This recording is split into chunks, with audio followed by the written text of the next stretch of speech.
Alright, what's going on, guys? Noah Valdez here with another haircut tutorial. Today we got a pompadour with kind of like a mid bald taper, lineup, round back. Yeah, so let's jump into it. Been on kind of a hiatus. This was actually requested by my boy Leo Domingo, so shout out to him for making me get back on the video grind. So here I'm just saturating the hair because he has a little bit of product, and plus it's always good to saturate the hair and get it in a relaxed state before you even start any haircut, because it shows how the hair wants to lay, how it really looks I guess in its natural state without any product or without any bedhead, or if they're wearing any hats or beanies.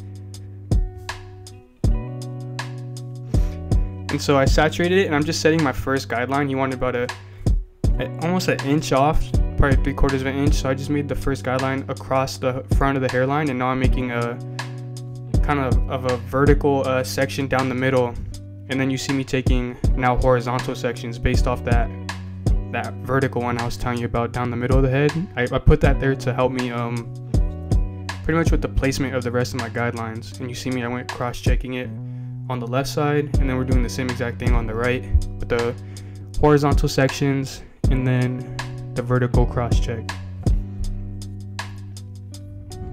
And the key with this is you want to get an A shape in the front and a taper going towards the back. So you want the longest point to be right where his widow's peak is, and then to get taper down towards the edges of his hairline, and then taper it backwards towards the crown. And so here we just have an 8 guard, and we're just going against the grain of all of his hair because we want it long enough to still be able to blow dry back, lay down the product, and go with the pompadour, but not too long where it's you know, kind of messy looking. You want it clean, you want it to be smooth. So here he's got an 8, and you see me feeding that hair into the guard with the comb, and you'll see me go over this over and over and over in the same spot, because when you're dealing with such a long guard like an 8 guard, it's hard to catch every hair in 1 to 2 passes like you would with like a 1 guard. You have to go over several times, which you'll see me do right here.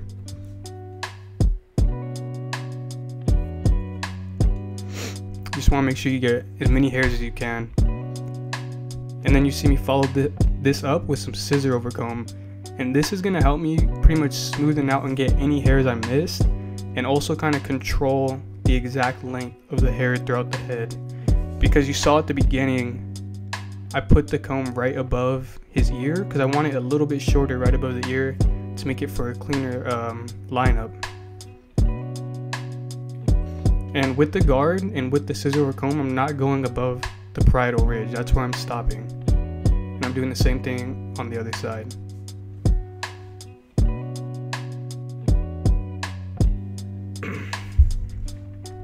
And here you see him doing pretty much almost a vertical cross check like you would do on the top, and that was just to make sure that the hair is tapering downwards, as well as having a smooth transition vertically. And then I'm following it up with some thinning shear over comb just to get an even smoother transition, because that's the key when you're not doing much fading on the hair. You want it to be as smooth as possible. Even though I already ran it with the 8, you might be thinking they're already all the same length, what's the difference? But you'll be surprised but how doing this detail work with scissor over comb, thinning shear over comb, and I'm gonna even follow it up with a thinning razor, this is why I'm gonna saturate the hair, because you want the hair wet when you're doing a thinning razor. You don't want to do it dry. It could pull the hair, it could snag it. So it helps glide.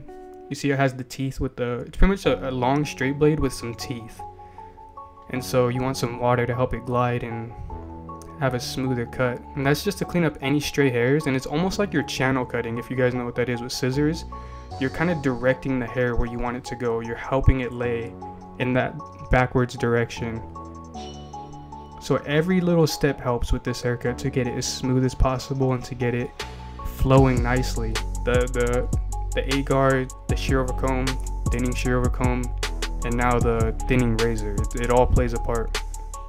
And you see I pointed to that kind of bulky section right there at the bottom of the crown, and you see me try and get it out with the thinning razor, and I think I follow it up with just some normal scissor work because it's a little too bulky. And these are all really simple techniques. It's not advanced, it's not crazy, it's just knowing what to use and when.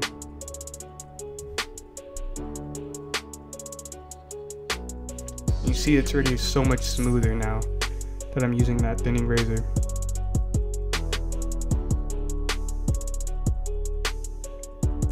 Yeah, just some nice even strokes, following it up with combing it. And here I have a 6 guard at the very bottom of the neck, just to help with removing some bulk, because the 8 is pretty bulky. The 6 helps taper it down a little bit when I do the lineup in the back, just so it's not so much of like a mullet, more so you want it to be tapered down but still have some nice long hair there. I'm just following that around that back hairline. And so we're gonna start this side taper with my magic clips all the way open, and I'm pretty much, you see I'm making kind of a round guideline from pretty much the middle of the C cup to the top of the ear. And you can see me carving out, making sure it's round. And you want to make sure you get every hair before you move on. There's no overhanging hairs. That plays a big part, because when you're tapering into such a long hair, it could be annoying having those hairs hang over. And I'm following it up with the same thing with the slim lines. Pretty much, I made my half guideline before I did my bald guideline. That's the only difference I did there. There's no reason behind it. I just kind of felt like it, I guess. And then I'm doing removing some bulk with the clipper over comb right there. And here I'm gonna just fade out that guideline. You see, I try to keep a nice curved guideline, just so it's not flat. It gives the taper some more definition. It helps with creating a darker C cup, a sharper lineup. And I just like the overall look better when it comes to tapers when it's more curved. And I have my Babyliss shavers following it up.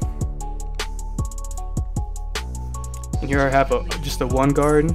Pretty much gonna make another guideline right above that. And with this, you don't want to be too scared to go high up. Like, a lot of people ask me, how do I keep it so low? But I really don't. I really just do a normal taper. The technique comes pretty much after you do the normal taper. So for now, just think of it as a normal taper, your bald line, your half guard line, your 1 open, and just fade like normal. And here I have a half guard, halfway open, pretty much blending between that 1 and the half, or 1 in no guard. And then some more debulking, help blending. I like to use my slim lines on this because I feel like you get more detail than just an entire magic clip blade. I feel like I can get the exact hairs I want to take out, and this is when it starts to become more of a precision work for this taper, to keep it looking lower and transitioning into really long hair. And I have my 1.5 guard all the way open, and I'm just flicking into those long hairs because I want to start that transition, but I want to keep it dark. And so you see I'm doing a lot of corner work here. I don't want to make any heavy lines. I don't want to go up too high. And I switched to my masters with my 1 guard all the way open. And I think I went halfway to all the way closed right there. But you see I'm using all corner. This is the key right here, is using that corner work. And I even go with, take the guard off, and I just freehand it right there. Just touching up little dark spots, little hairs that stand out to me. And just to compress it even more, I followed up again, compressing it with my Slimline Pros and then my shaver. And so pretty much you might be asking, like, I'm kind of just redoing the taper at the end here, because it helps me to compress it more, to redo the bald line again, because now I already have the fade done. I don't have to worry about pushing it up too high.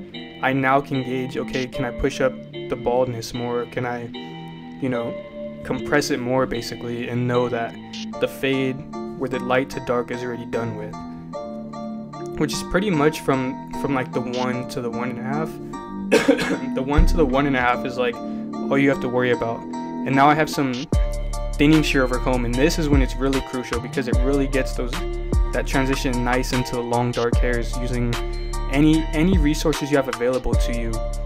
Shear over comb, clipper over comb, thinning shear, using your corners. That's where it starts to get more technical with this taper. And here I'm just doing the C cup, and this is really going to make the taper pop. it looks like the taper is kind of high right now, but you just got to trust the process and know that once you line it up, once you got everything balded out and your blend is nice, it's gonna come together in the end here. And you see I keep going back and touching up because once I lined it up, it made little dark spots pop out. It pretty much showed those imperfections in the taper, where I can now go back and touch it up, following it up again with some clip over comb with my slimline, some shear over comb. And you even see I'm using point cutting right there at specific little dark spots with my scissors. Like, that's why I said do the normal taper up into the 1, and then now is when it gets a little more technical. 1.5 guard corners, Andis Master 1 guard open. And so that right there, the taper is pretty much done. And so I'm gonna just kind of let you guys watch this taper. It's not the best angle on this side. I kind of forgot to adjust the camera how I wanted it, but it's pretty much the same steps. I'm gonna just go ahead and let you guys watch, and you already know what I'm doing here, so I'll go ahead and come back when I need to.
I wanted to come back and just say, do not underestimate that thinning or that slimline over comb and that thinning shear over comb. Those are probably the 2 biggest things when you're tapering at a really long hair like this that I like to use.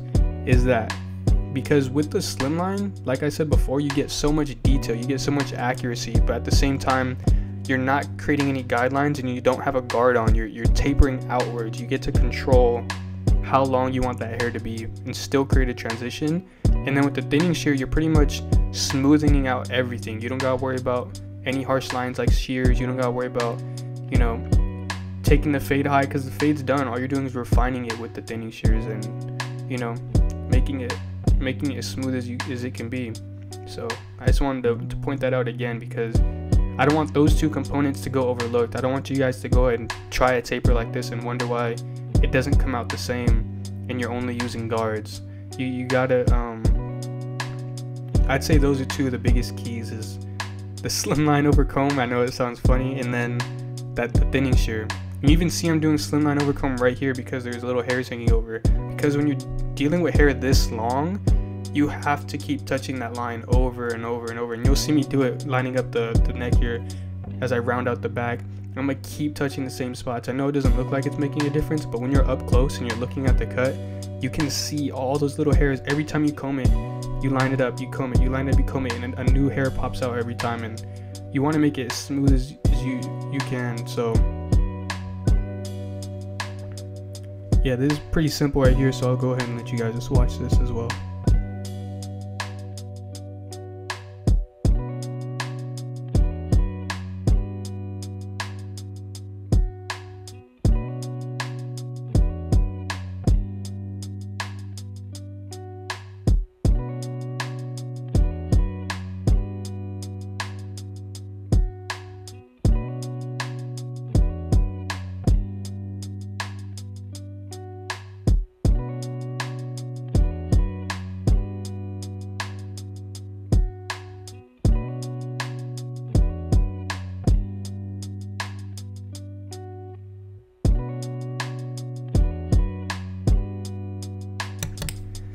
Alright, here we're just doing the lineup.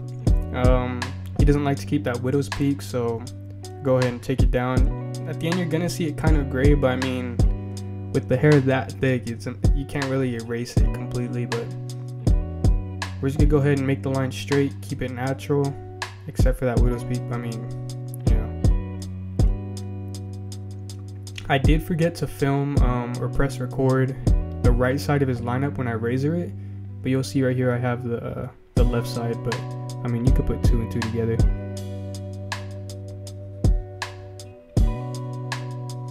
Just stretching the skin away from the way I'm going to be making my strokes with the razor.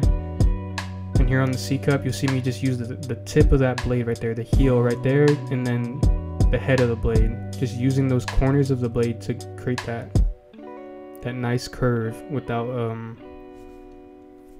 any irritation. And then you see I'm following up with the razor around the ear, around the neckline, just to make it pop that much more, get all those little stray stubble hairs. I'll be styling this with some Tune 45 Victory fiber. So honestly, what I use in my hair most of the time, one of my favorite products. Just get it all worked through the hair, and then just a roll brush and a blow dryer, and I'm gonna just go to work. And this is really where the haircut comes together. You can see the taper's looking blurry, the lineup's looking crisp, and it's all coming together. You gotta trust that process, because at the beginning the taper looked high. It looked like it wasn't gonna be clean. It didn't look like it was blended very well. But you just gotta trust your technique, trust that thinning shear over comb, using your corners, constantly refining it, line it up, see if any spots pop out to you, and you just keep getting it to where you like it. Just throwing out a little more product there, help it lay down more. This is one of my favorite haircuts to do. I think it's super dope. It looks super clean to me. You guys go ahead and let me know what you think in the comments below. This is the final product. Once again, shout out to Leo for giving me the idea for this video. If you like it, leave a thumbs up, subscribe, share the video, comment what you guys think about it. You go ahead and see my social medias at the end there. Go ahead and follow me, Tferg Fades, Instagram, Snapchat. Add me on Facebook, Noah Valdez. But I'm out.